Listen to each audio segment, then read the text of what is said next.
the truth. This is Skylar with Marci, like my mom.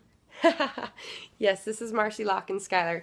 And we had quite the growth experience today, right, Sky? So we decided that we wanted to share because we feel like it's important to always speak our truth. And I felt inspired that this is something that got to be talked about. And Skylar loves to teach other people how he chooses to live, and he loves to share messages with other kids. And this might not necessarily be a message for kids, but it might be more a message for the parents. But today, so Skylar, do you want to tell what happened at school, or do you want me to? I'll tell. Okay, you tell. Yesterday, we were sort of being like, oh man, You're on the computer at school? I forgot the word, like, it's procrastinate. We were procrastinating and not doing what we were supposed to. We were supposed to be looking up, pictures, like some things in your computer class, right? Searching what information about our work. And my friend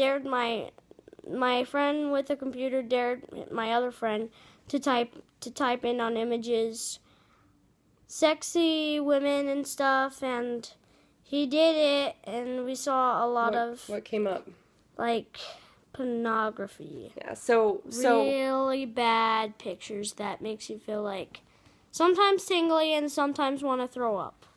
So there's a good description. So what came up was porn from his friend typing something in, and obviously you'd think that was impossible in a school system and on a school computer. And as a parent, that's the first thought for me, was like, the first thought was defense, was wanting to be pissed off that my child got exposed to something like this on a school computer. But recognizing also that obviously being a pissed off parent isn't going to do anything for me. It's what do I want out of this with my child, and where do we get to go, and what did this teach us? So the Skylar being 10 and not having a lot of knowledge about sex, I know a lot about it. You do? Okay, so he knows a lot about sex. I know his dad chose to have some conversations with him, but... Well, I just guessed, and he had to talk with me about it.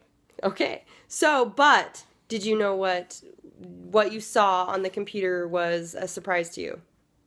Yeah, so a lot of pretty traumatic images for him to take in, and that he wasn't even aware it was so bad. I just wonder why women even do that. There you go. So this is what's been in his brain. And when I came to get him from school, literally he was in tears. He felt sick. He felt, and at first, so this was the thing, he didn't want to tell me because he felt so ashamed. He felt disgusted and ashamed, and like he was a bad kid and he did something wrong, and that being that it was in some interesting images of a female doing something to a man, that he even thought it was a disrespect to women, and it's like he didn't want to admit it to me because he felt like I was going to be upset that it was like a disrespect to women. I thought you would be mad because if I told you are a woman, and if I told you you'd be disrespected that I looked up. See, so see, these are what he takes on inside him that creates a feeling of shame. And shame is the lowest vibrating energy that you can attach to anything. And we start from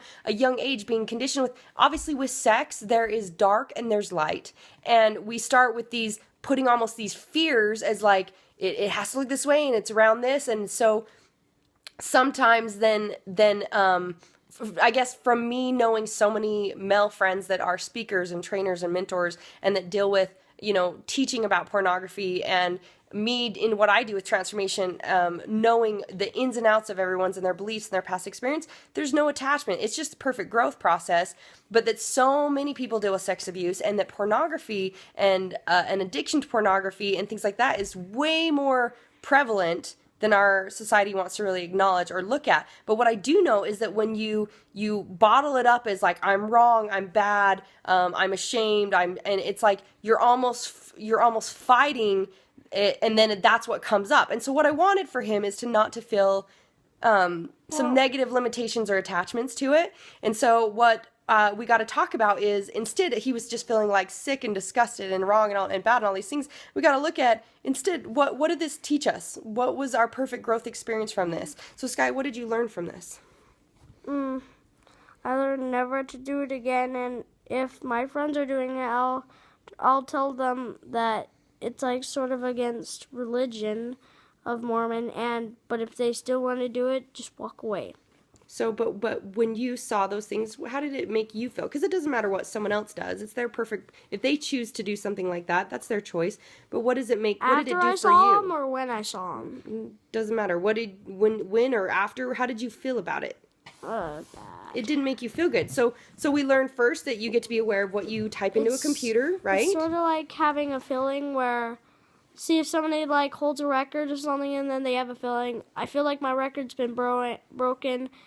It's like having a feeling that I feel like I've done something super bad. Yeah. So this is what he took on because this image came up. So all we got to get clear with is, first, we learn that we get to be careful what we type into a computer, that whatever you're seeking or looking for and trying to find, you're going to find.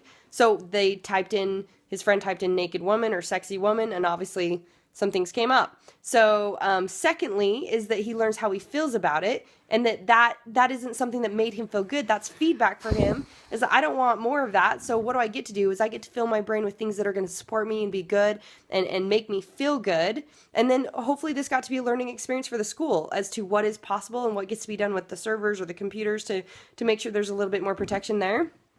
And I was so blessed and grateful that I asked a good friend who is a teacher and a speaker and a trainer who coaches people through pornography and has dealt with that and worked with that, to get on the phone with him real quick, because I knew that there was a block of him wanting to fully express to me. We're so super open, obviously, about everything, but him not feeling that he could fully express it to me, maybe just because I am a female and he thought that I feel disrespected that he had looked at something like that. So I asked my friend to get on the phone with him that he actually knows and is good friends with, and they had a conversation about him just letting go of it and not attaching to it and what he gets to do in the future if he's ever in that position, and to know that it's normal and it's a normal a thought process to want to explore these things, like these boys wanting to, let's type in naked woman, but what did they get to learn from it, and how did it make him feel, and how do we get to move on? So we felt like this was important to share. I know this is kind of long. Is there anything else you want to share real quick, bud?